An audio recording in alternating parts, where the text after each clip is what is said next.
اب میں آپ کو توجہ دلانا چاہتا ہوں، ایک تو گوتم بدھ کا فلسفہ، اس کے فلسفے کا مین تھیم یہ ہے سروم دکھم، آل از پین، آل از سفرنگ.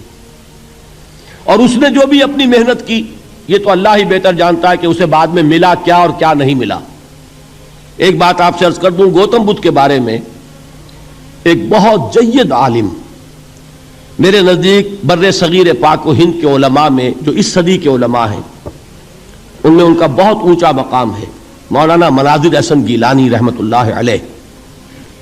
گیلان قصبہ ہے ایک بہار کا، وہاں کے رہنے والے تھے. ان کی زندگی زیادہ گزری حیدرآباد دکن میں، عثمانیہ یونیورسٹی میں استاد رہے. انہوں نے گوتم بدھ کے بارے میں یہ لکھا ہے کہ میرا یہ گمان ہے کہ وہ بھی اللہ کے نبی تھے، اور اس کی دلیل دی ہے.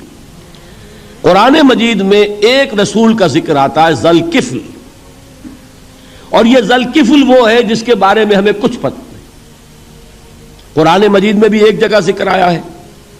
نمبر دو یہ کہ کسی حدیث میں اس کی کوئی ہمیں وضاحت نہیں ملتی، نہ حضور سے پوچھا گیا نہ حضور نے اس کی وضاحت فرمائی. اب یہ ذوالکفل ہے کون؟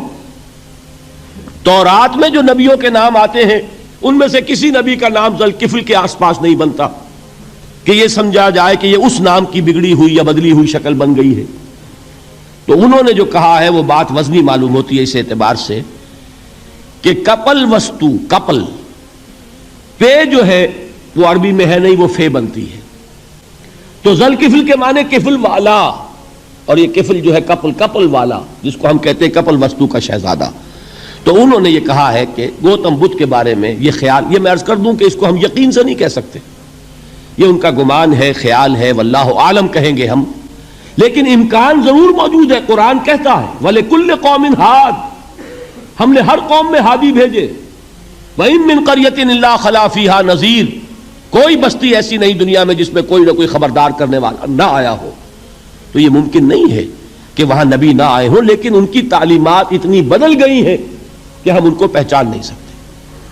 حضرت مسیح علیہ السلام کی تعلیمات اگر عیسائیوں سے ہم سمجھیں تو کبھی بھی انہیں اللہ کا نبی نہیں مان سکتے. یہ تو قرآن مجید نے آ کر حضرت مسیح علیہ السلام کی اصل حقیقت ہمیں بتائی، ورنہ تو خدا کا بیٹا ثالث و ثلاثہ ان کو کیسے ہم مانتے؟ لیکن یہ کہ قرآن نے بتایا. تو جان لیجئے ہو سکتا ہے کہ گوتم بدھ بھی اللہ کے نبی ہو، لیکن ہو سکتا ہے کہ درجے میں کہیں گے، یقین سے نہیں کہتے. بہرحال گوتم بدھ نے اس دکھ، رنج، صدمہ، غم جو انسان کا مقدر ہے اس کا مشاہدہ کیا، اور پھر تپسیائیں کی، علم حاصل کیا، رشیوں منوں کے پاس گیا. اس نے کوشش کی کہ معلوم ہو سیلویشن کا راستہ کون سا ہے، اس دکھ سے نجات پانے کی کوئی سبیل بھی ہے کہ نہیں، اس غم سے، اس نجات سے، اس اندوہ سے انسان کسی طریقے سے چھوٹ سکتا ہے یا نہیں. اسی کو سیلویشن کہتے ہیں انگریزی میں، اسی کو ہندی میں نروان کہتے ہیں، اسی کو عربی میں نجات کہتے ہیں. ان نجات معلقۃ بمجموع هذه الاشیاء. میں نے امام راضی رحمۃ اللہ علیہ کے الفاظ میں آپ کو وہ لفظ بتایا، نجات کی راہ. اچھا، جدید فلسفوں میں جن حضرات کو دلچسپی کی بات ہے انہی کے بارے میں یہ عرض کر رہا ہوں. جدید فلسفوں میں بھی ایک فلسفہ ہے وجودیت، ایگزسٹانشلزم. آپ نے نام سنا ہوگا سارترے، یہ فرینچ فلاسفر، اور اس وقت دنیا میں جو نوجوان نسل ہے وہ بہت زیادہ متاثر ہوئی ہے سارترے کے فلسفے سے. کرکیگارڈ پرانے دور میں اور سارترے اس دور میں، ان کے فلسفے کا نام ہے وجودیت، ایگزسٹانشلزم. اس کا مرکزی خیال بھی یہی ہے، انسان کے لیے دکھ ہی دکھ ہے، صدمہ ہی صدمہ ہے، رنج ہی رنج ہے.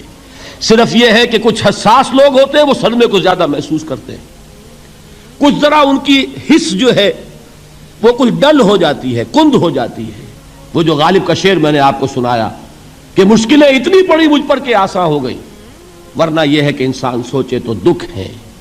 اب یہ دکھ جو ہے اس سے نجات کا کوئی راستہ بھی ہے کہ نہیں، یہ کوسچن مارک ہے جس کا جواب ہے تیسری آیت میں الا الذین آمنوا وعملوا الصالحات وتواصوا بالحق وتواصوا بالصبر.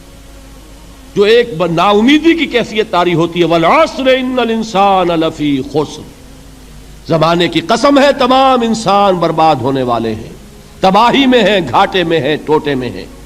اس سے جو ایک مایوس کن صورتحال سامنے آتی ہے، اس مایوسی سے نجات دلانے والی آیت ہے تیسری آیت۔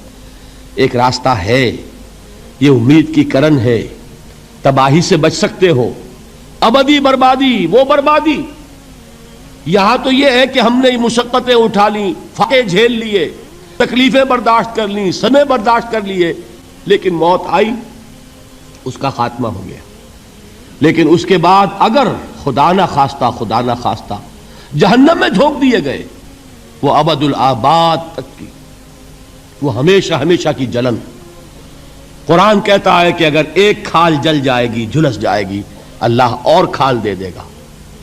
دیکھیے یہ بھی جدید دور میں آپ کو معلوم ہوگا، بورس بکائی نے جو کتاب لکھی ہے، دی فرینچ سرجن، اس نے ثابت کیا ہے کہ قرآن مجید نے جتنے نیچرل فینومینا کا حوالہ دیا ہے وہ بالکل سائنس کے مطابق ہے۔ آج ہمیں یہ معلوم ہے کہ حس جو ہے وہ صرف کھال میں ہوتی ہے، کھال حساس ہوتی ہے، کھال اتر جائے نیچے جو ہے گوشت جلے گا، آپ کو تکلیف نہیں ہوگی۔ معلوم قرآن نے کہا ہے کہ جب کھالیں ان کی جھلس جائیں گی، ہم نئی کھال دے دیں گے تاکہ وہ سوزش جو ہے، وہ جلن کا احساس برقرار رہے، وہ ختم ہونے نہ پائے۔ حالانکہ اس کی ضرورت نہیں ہے، اگر اندر کا گوشت بھی حس والا ہوتا تو پھر کھال دوبارہ عطا کرنے کی ضرورت نہیں ہے، گوشت جلے گا، اس سے بھی جلن کا اور سوزش کا احساس ہو جائے گا۔ لیکن قرآن کہتا ہے کہ نہیں، کلما نضجت جلودہم بدلنا لہم جلودا غیرہا، جب ان کی کھالیں جھلس جائیں گی، جل جائیں گی، ہم ان کی کھالیں بدل دیں گے تاکہ وہ سوزش برقرار رہے۔ ثم لا يموت فیہا ولا یحیا، پھر نہ وہ اس میں جی سکے گا نہ مر سکے گا، نہ زندوں میں ہوگا نہ مردوں میں ہوگا۔ موت کو پکارے گا، کاش کہ موت آ جائے جو مجھے اس مشقت سے اور مشکل سے چھٹکارا دلا دے۔ وہ موت جس سے اس وقت ہم بھاگتے ہیں، اگر خدا نہ خواستہ اس جہنم میں جھونکے گئے تو پھر موت کو پکاریں گے اور موت نہیں آئے گی۔ اس عذاب سے، اس ابدی ناکامی سے، اس خسران سے، اس ابدی ہلاکت سے بچنے کا کوئی راستہ ہے؟ وہ جو میدان حشر میں پکاریں گے لوگ، این المفر، کوئی جائے فرار ہے، کوئی جائے پناہ ہے؟ وہ جائے فرار، وہ جائے پناہ اس دنیا میں اللہ نے ہمیں عطا فرمائی، اسی کا نام صراط مستقیم ہے۔ الا الذین آمنوا وعملوا الصالحات وتواصوا بالحق وتواصوا بالصبر، ایک راستہ ہے، اس کے یہ چار نشان ہائے راہ ہیں، سنگ ہائے میل ہیں۔ پہلا ایمان، دوسرا عمل صالح، تیسرا تواصی بالحق، چوتھا تواصی بالصبر۔ اس صراط مستقیم پر بچو گے، نروان حاصل ہو جائے گا، نجات حاصل ہو جائے گی، کامیابی سے ہمکنار ہو جاؤ گے، اس ابدی خسران سے نجات پا جاؤ گے۔